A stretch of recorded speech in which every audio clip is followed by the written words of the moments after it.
Teman-teman semua, kembali lagi dengan saya Vicky. Untuk episode kali ini saya ingin sharing tentang bagaimana cara menentukan CCP atau OPRP.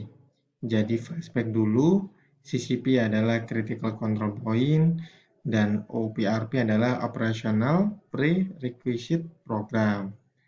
Nah, biasanya ini kita gunakan atau penentuan CCP dan OPRP ini ada di analisa bahaya CCP. Nah, mari kita bahas satu persatu bagaimana cara penentuan CCP dan OPRP. Untuk sebelum mulai, biasanya gitu kalau analisa bahaya proses, bentar. Kalau di analisa bahaya proses itu di ASAP ada istilahnya likelihood, severity, dan decision tree. Ini 3 istilah umum yang wajib diketahui sebelum analisa bahaya. Nah, analisa bahaya proses ini kebetulan berarti apa? Setiap tahapannya nanti dianalisa. Di ASAP itu mulai proses 1 sampai proses terakhir masing-masing dianalisa apakah ada potensi bahayanya. Bahaya biologi, chemical, fisik maupun alergen di sana. Nah, karena ada istilah likelihood dan severity, mari kita cek dulu apa itu likelihood, bagaimana cara penentuannya, maupun severity. Nah, ini.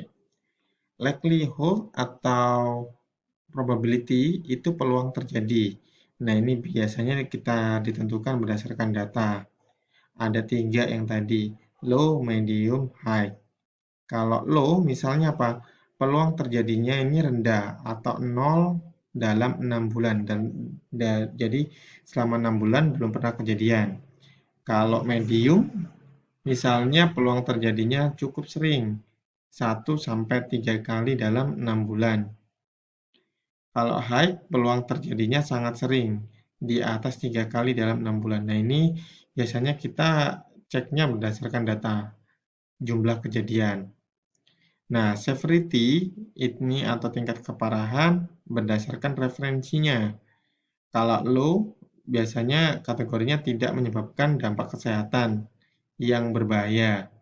Kalau misalnya ada bahaya tidak menyebabkan kronis atau kematian. Kalau medium dapat menyebabkan bahaya kesehatan yang berat atau kronis jika memang bahayanya ada. Kalau high ini dapat menyebabkan kematian jika memang bahaya itu ada. Nah, berarti kita udah tahu probability atau likelihood dan severity-nya. Nah, setelah kita ketahui likelihood dan severity-nya, kita harus tahu penentuannya, apakah signifikan atau tidak. Karena ini akan mempengaruhi kepada tahapan selanjutnya. Nah, ini probability, ini severity.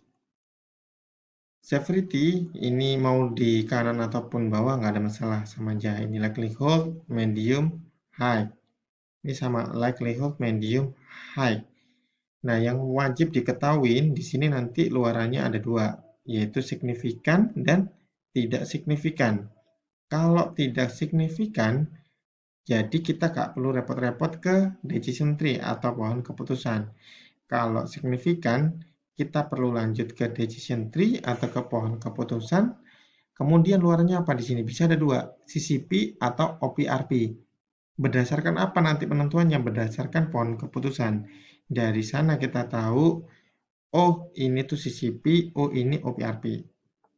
Oke, sampai di sini jelas ya. Terus kalau udah kita coba dengan contoh. Contohnya mana ya? Oh ini. Contoh dulu yang ini bahaya yang tidak signifikan.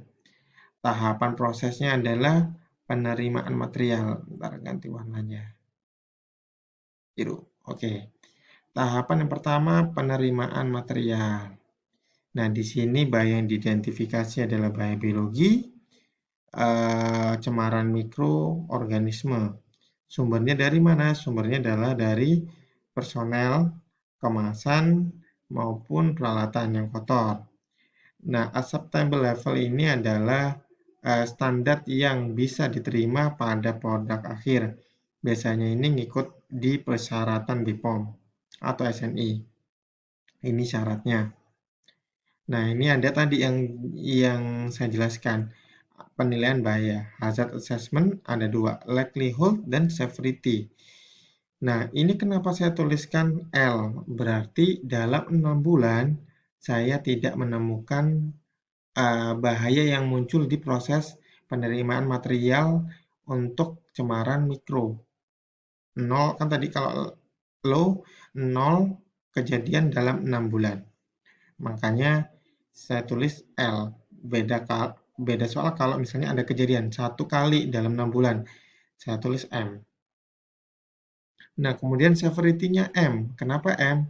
Karena eh, kita flashback di sini. Kalau medium bisa menyebabkan bahaya bagi kesehatan yang sifatnya berat ataupun kronis. Makanya kalau misalnya ada salmonella di sini, yang jadi inti kan salmonellanya. Kalau ada salmonella berpotensi berarti termasuk bahaya sedang atau medium, bukan berat. Meskipun apa namanya kategorinya bahaya berat, menyebabkan sakit perut, bisa menyebabkan gangguan pencernaan, tapi tidak sampai menyebabkan kematian. Meskipun ada beberapa contoh yang bisa menyebabkan kematian. Tapi untuk di sini saya menetapkan penilaiannya adalah M atau medium. Nah, balik ke matrix assessment tadi, kalau L ketemu M jadi LM, bahayanya signifikan atau tidak? Kita cek. L ketemu M, kuning, tidak signifikan. Berarti kalau tidak signifikan, nggak perlu lanjut ke decision tree atau pohon keputusan. Maka statusnya apa? Bukan ini tidak signifikan, decision tree-nya nggak perlu, kita kosongin, jadi bukan CCP. Jelaskan untuk di sini mana yang kenapa bukan CCP, karena dari analisa bahayanya tidak signifikan. Contoh yang kedua adalah bahan kimia, ini dari solar, oli, syaratnya apa di produk akhir? Produknya bebas dari bahan kimia. Likelihood-nya nggak pernah kejadian dalam 6 bulan terakhir, severity-nya masih tergolong medium. Kalau low ketemu medium, hasilnya tidak signifikan. Kalau tidak signifikan, kita nggak perlu lanjut ke decision tree. Berarti di sini bukan CCP. Jelas ya, jadi untuk yang tidak signifikan. Nah, contoh kalau misalnya gini, apa namanya, sekarang kalau misalnya contohnya yang signifikan bagaimana? Nah, untuk yang signifikan saya ada contoh. Ini untuk bahaya metal catcher. Ntar saya ganti warna. Jadi ada metal catcher di sini, metal trap. Untuk apa? Untuk mengurangi bahaya fisik, kontaminasi benda asing untuk potongan logam misalnya Fe, non-Fe maupun stainless. Tapi khususnya metal trap ini untuk bahaya dari besi aja. Bahayanya dari mana? Dari peralatan. Kemudian standar di produk akhirnya adalah kalaupun ada tidak melebihi 1,5 mm untuk istilahnya apa ya? Lebar atau panjangnya. Nah, untuk di hazard assessment, likelihood-nya low. Karena apa? Belum pernah kejadian dalam 6 bulan terakhir. Hanya tetap saya tulis L. Kenapa high untuk severity-nya? Berarti ini kalau misalnya kejadian menyebabkan bahaya kronis atau menyebabkan tingkat yang parah, bahkan bisa menyebabkan keracunan. Karena apa? Kalau cemaran logam ini biasanya kronis, long term, nggak langsung saat itu. Nah, low ketemu high, signifikan atau tidak? Kita cek. Low ketemu high. Low ketemu high, biru warnanya, berarti signifikan kan? Kalau signifikan, kita perlu lanjut ke pohon keputusan atau decision tree. Ini luarannya CCP atau OPRP. Jelaskan signifikan. Nah, sekarang kita masuk ke pohon keputusan. Ini contoh pohon keputusan. Jadi ada pertanyaan P1, P2, P3, dan P4. Yang P1 pertanyaannya, adakah tindakan pengendalian? Ada, dengan metal trap atau metal catcher. Apakah tahapan dirancang spesifik untuk menghilangkan atau mengurangi bahaya sampai pada tingkat terima? Tidak. Karena apa? Karena tahapan selanjutnya ada tahapan metal detektor di tempat saya. Nah, kenapa tidak? Kemudian pertanyaan ketiga, dapatkan kontaminasi dengan bahaya dapat melebihi tingkatan yang diterima. Ya, karena apa? Karena ada tahapan selanjutnya, masih ada tahapan lagi yang berpotensi menyebabkan ada tambahan di sana. Kalau di tempat saya itu ribbon blender, jadi masih tak ada tahapan lagi. Atau access bin, jadi tampung dulu. Nah, pertanyaan terakhir, kalau misalnya ya, adakah tahapan selanjutnya menghilangkan bahaya yang sampai di tingkatan yang diterima? Ya, karena apa? Tahapan selanjutnya adalah metal detektor. Otomatis kalau metal detektor kan berusaha mengurangi bahaya sampai pada tahapan yang diterima. Tuh. Nah, kalau dilihat ya, tidak, ya, berarti bukan CCP. Kita cek. Pertanyaan 1 ya, tidak, 3 dan 4 ya. Maka bukan CCP tapi langsung OPRP. Itu untuk contoh OPRP penentuannya. Sekarang bagaimana contoh metal detektor? Metal detektor untuk bahaya fisik atau logam, benda asing, Fe, non-Fe maupun stainless. Standarnya sumbernya dari peralatan, standarnya adalah seperti ini, Fe kurang dari 1,5, non-Fe dan stainless kurang dari 2. Ini saya dapat dari persyaratan customer. Nah, masuk di bahaya assessment-nya. Likelihood-nya low karena belum kejadian 0 sampai 6 dalam 6 bulan terakhir belum pernah kejadian. Ini high karena bisa menyebabkan penyakit kronis atau kematian. Berarti kalau low ketemu high berarti signifikan. Nah, kalau signifikan kita lanjut ke decision tree atau pohon keputusan. Kita cek.